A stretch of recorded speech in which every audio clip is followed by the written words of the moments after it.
Tollywood star hero Pawan Kalyan గారు నటిస్తున్న Harihara Veeramallu cinema ఈ నెల 24వ తేదీన గ్రాండ్గా రిలీజ్ అయ్యేందుకు సిద్ధమైంది. అసలే హరిహర వీరమల్లు గత 5 ఏళ్లుగా సెట్పై ఉండి పలుమార్లు విడుదల తేదీని మార్చుకుంటూ ఎటకేలకు ఈ నెల 24న విడుదలకు సిద్ధమైంది.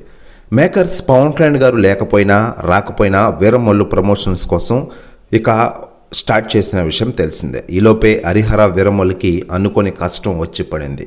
బీసీ సంఘాల నేతలు హరిహర వీరమల్లు విడుదలను అడ్డుకుంటామంటూ రచ్చ స్టార్ట్ చేశారు.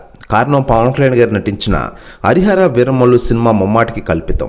ప్రజావీరుడు పండుగ సాయన జీవిత చరిత్రను తెలంగాణ రాబిన్హుడ్ను తీసుకుని ఒక కల్పిత పాత్రలు ఈ సినిమా రూపొందించారు. మరోవైపు హరిహర వీరమల్లు సినిమా పోస్ట్ పోన్పై ఇప్పటికే సెలబ్రిటీలు చాలామంది స్పందిస్తూ ఉండగా తాజాగా హైపర్ ఆది గారు సంచలన వ్యాఖ్యలు చేశారట. తాజాగా ఆయన మాట్లాడుతూ హరిహర వీరమల్లు సినిమాని ఆపే దమ్ము ఎవరికి లేదు. పవన్ కళ్యాణ్ గారు ఖచ్చితంగా ఈ నెల 24వ తేదీన థియేటర్లకి వస్తారు. ఇది కల్పిత కథ మాత్రమే. రాబోయే రోజుల్లో ఈ సినిమా గురించి అన్ని విశేషాలు వెల్లడిస్తాం అంటూ కొన్ని కీలక విషయాలు వెల్లడించారట హైపర్ ఆది గారు. ప్రస్తుతం వ్యాఖ్యలు వైరల్ అవుతున్నాయి టోటల్ తెలుగు ఇండస్ట్రీలో మరియు రాష్ట్ర రాజకీయాల్లో. మరోవైపు పవన్ కళ్యాణ్ గారు ప్రస్తుతం ఆంధ్రప్రదేశ్ రాష్ట్ర ఉప ముఖ్యమంత్రి హోదాలో ప్రజలకు మెరుగైన సేవలు అందిస్తూ దూసుకెళ్తున్న విషయం మనకందరికీ తెలిసిందే.